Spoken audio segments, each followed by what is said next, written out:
mày chỉ được nhom mơ mà nhưng trời chung lại ba tia mà trong thân phải mày mà buông trong một tôi người ta mãi thế này tay đầu mặt cho đã kinh khủng cho tay ta từng lần trong lộ tôi tới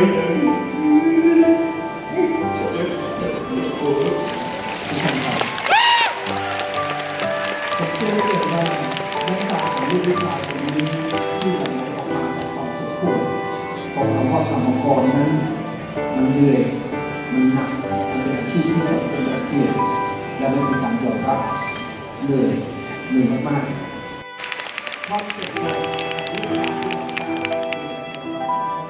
หัวใจของแม่เจ็บปวดที่ลูกชายคนนี้ต้องเหนื่อยต้องทำทุกอย่างเพื่อแม่เพื่อพ่อแต่แม่ก็ดี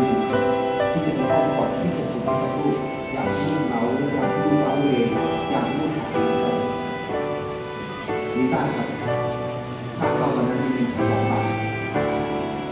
12 บาทมีค่าสมัยนี้เองบอกว่าเดินบ้านไปหาเพื่อนขออาศัยอยู่กับเพื่อนและก็แนะนำให้เพื่อนโดยการแลกกับการปฏิบัติแทนตลาด12 บาทวันนั้นกว่าจะมีวันนั้นกว่าจะมีวันนี้ก็เกิดจากวันนั้นผมอธิษฐานบอกว่า12 บาทมันมีความหมายมากสำหรับเราตอนนั้นผมมีเงินเดือน12 บาทผมก็คิดว่าผมต้องไปหาเพื่อนผมต้องนั่งเรือไปที่ลงไปพระราม9ตอนนั้นแหละแล้วก็ขึ้นเรือเขาก็เก็บ12 บาทแล้วผมก็ไปเที่ยวพระราม9เขาไม่จอดแต่ผมลงเลยผมเลยไปถึงกะปินู่นผมก็เดินจากบางกะปิมาผมก็ไปหาเพื่อนเดินกลับไปหาเพื่อนแล้วก็ยืนตามเพื่อนไปคิดว่าทำยังไงให้ยืนตายก่อนให้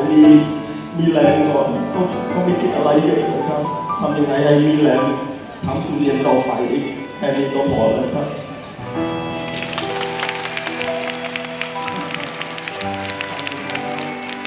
จะขอบคุณท่านประธานในบ้านในการดูแลงานของเรา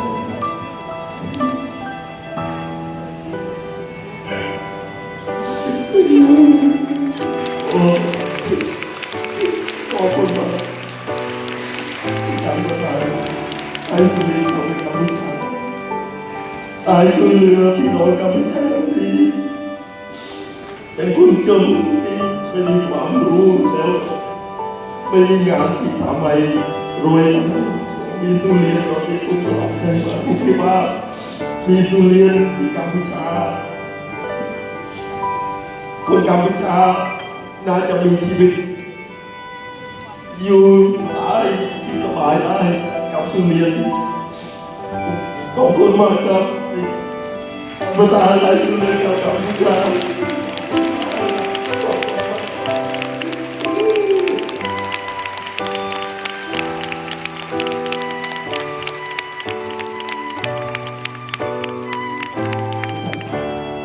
เรื่องราวตรงนี้ทั้งสองชีวิตนี้ไม่ว่าจะเป็นบุคลากรของผมหรือผู้ที่ได้จากกัมพูชาแต่ละคนนั้นมีเส้นทางการเดินแตกต่างกันมากแต่